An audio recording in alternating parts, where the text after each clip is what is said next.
Olá, sejam todos muito bem-vindos ao nosso podcast Entre Manas. Eu sou Patrícia Luciano. Eu sou a Priscila Furlan. E hoje nós estamos com uma convidada muito especial, Helena Toniolo. Helena, seja muito bem-vinda, é um prazer Obrigada, ter você aqui gente. hoje com a gente. Vou falar um pouquinho dessa nossa convidada, né? Helena é especialista em marketing, né? Mãe da Maria Fernanda, esposa do campeão de tiramisu aqui no Brasil. Depois eu vou querer entender essa história melhor, né? É especialista em experiência do cliente. Então, a gente quis trazer você para cá hoje, né? Porque a gente acredita que está vivendo a era das experiências, né? Como é que isso impacta a nossa vida, os nossos negócios e até o nosso relacionamento com a gente mesmo, né, Helena? Então, super obrigada por ter aceito o nosso convite para participar hoje desse programa, poder compartilhar um pouquinho da tua história de vida, da tua história de carreira. Sei que tem muitas mudanças acontecendo, né, aí no seu cenário, então seja super bem-vinda. Ai, gente, eu fico super feliz com o convite. Eu acho que é super importante, né, a gente conversar e mais do que isso, né, a gente colocar para as outras pessoas um pouco do que a gente viveu. São muitos anos aí de trajetória profissional, né? 18 anos como mãe da Maria Fernanda. Ai, que maravilha. 22 anos de casada, que também é super legal. Assim, a família é um negócio muito importante na vida da gente, é o que dá sustento pra gente, né?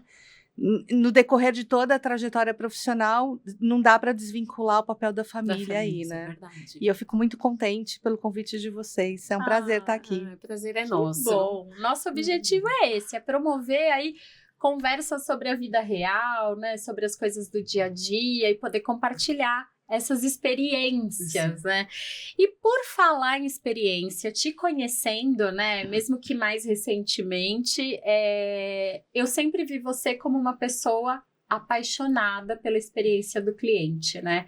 Como é que começou essa história de amor? O que te levou para essa posição, para esse tipo de trabalho?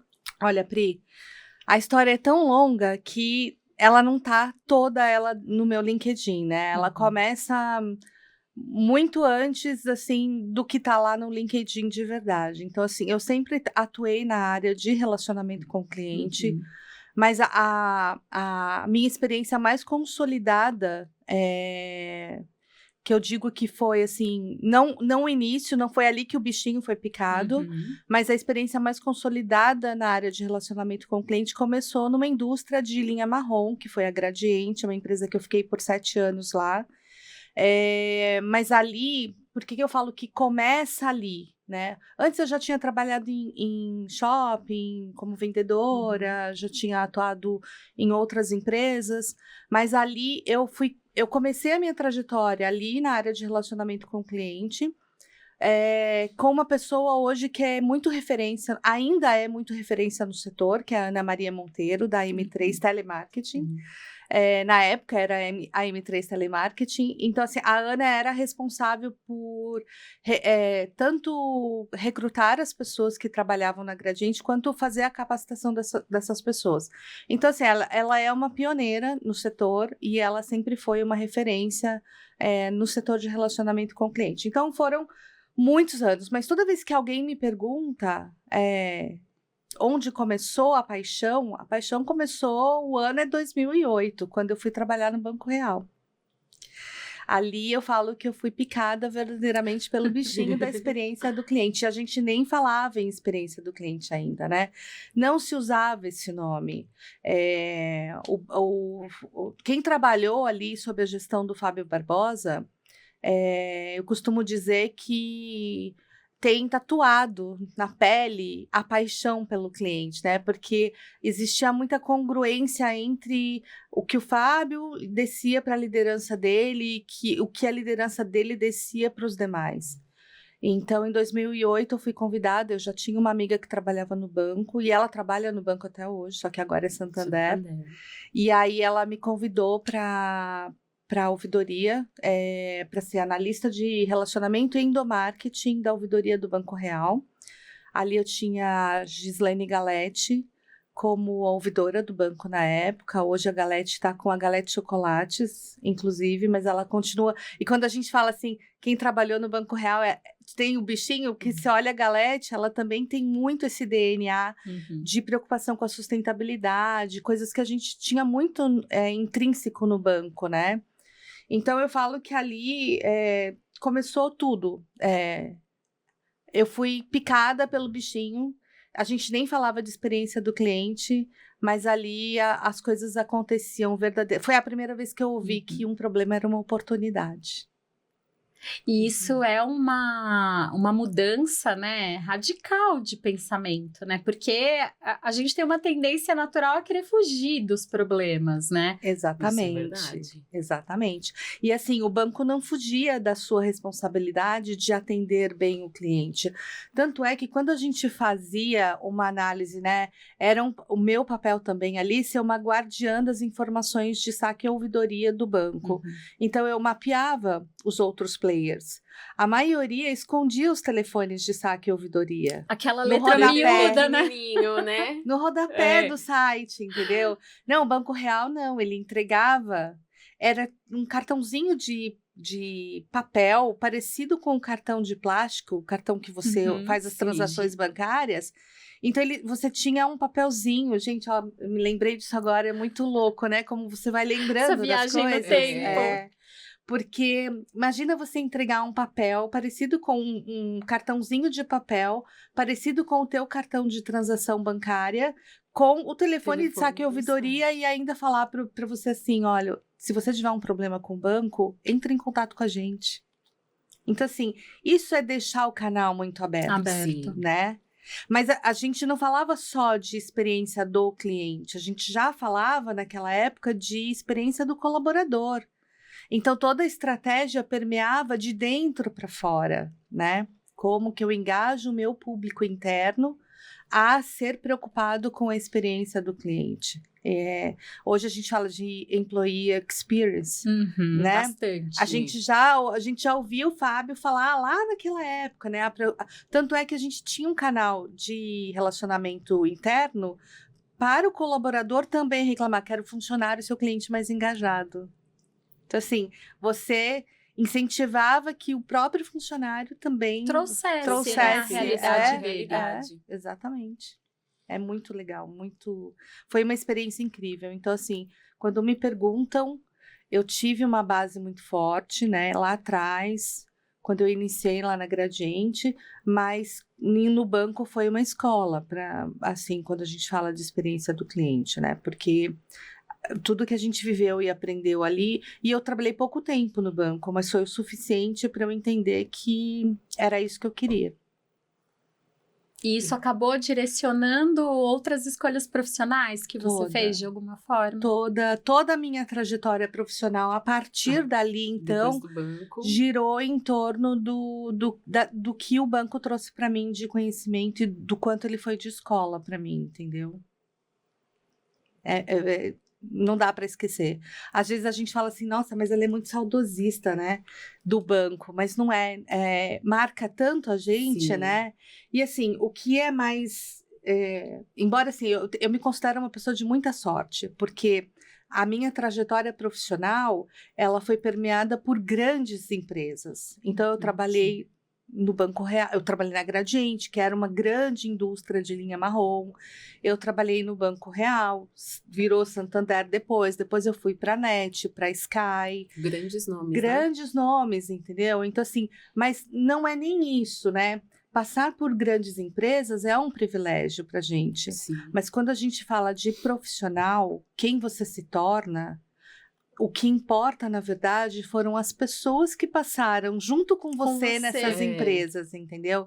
Então, assim, eu tive muita sorte, muito privilégio de ter atuado em grandes corporações, mas eu também tive grandes pessoas que permearam a minha experiência profissional em cada uma delas. Não dá para citar todas, porque a gente seria injusto com uma ou outra, outra. Mas, assim, quem trabalhou comigo sabe do que eu tô falando, que todos eles criaram a Helena que é hoje. Não só as empresas, mas as pessoas também. Então, é tudo sobre pessoas, né? As experiências que você viveu com essas pessoas, exatamente. Né? E no final, quando a gente fala de experiência, é sobre pessoas, né? É isso. E dentro desse mundo das experiências, nós estamos vivendo a era da experiência, né?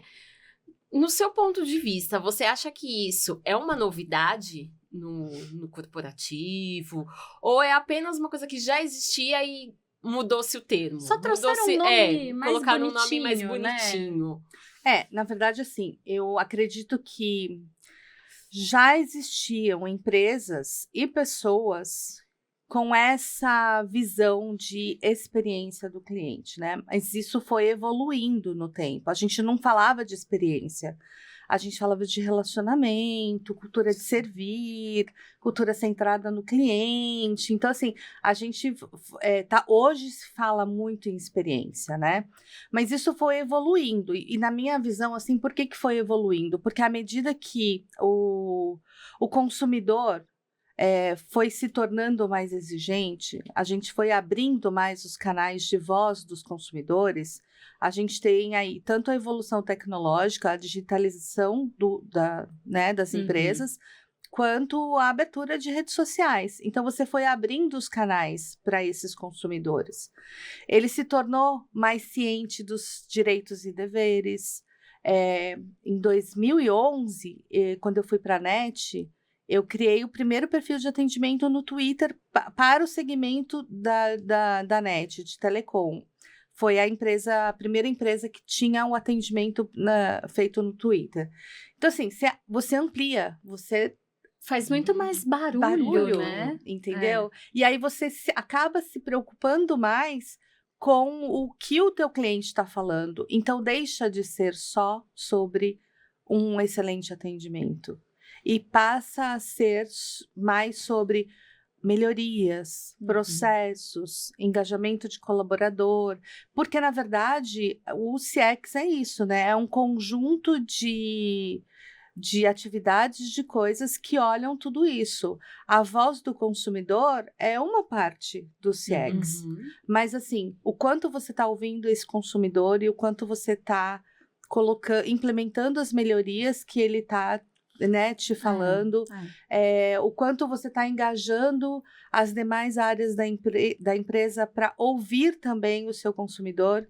E aí, de novo, inevitavelmente, eu tenho que voltar lá no banco, porque lá no banco a gente já tinha uma política de levar os heads das áreas para dentro do call center, para que eles ouvissem as principais reclamações dos consumidores.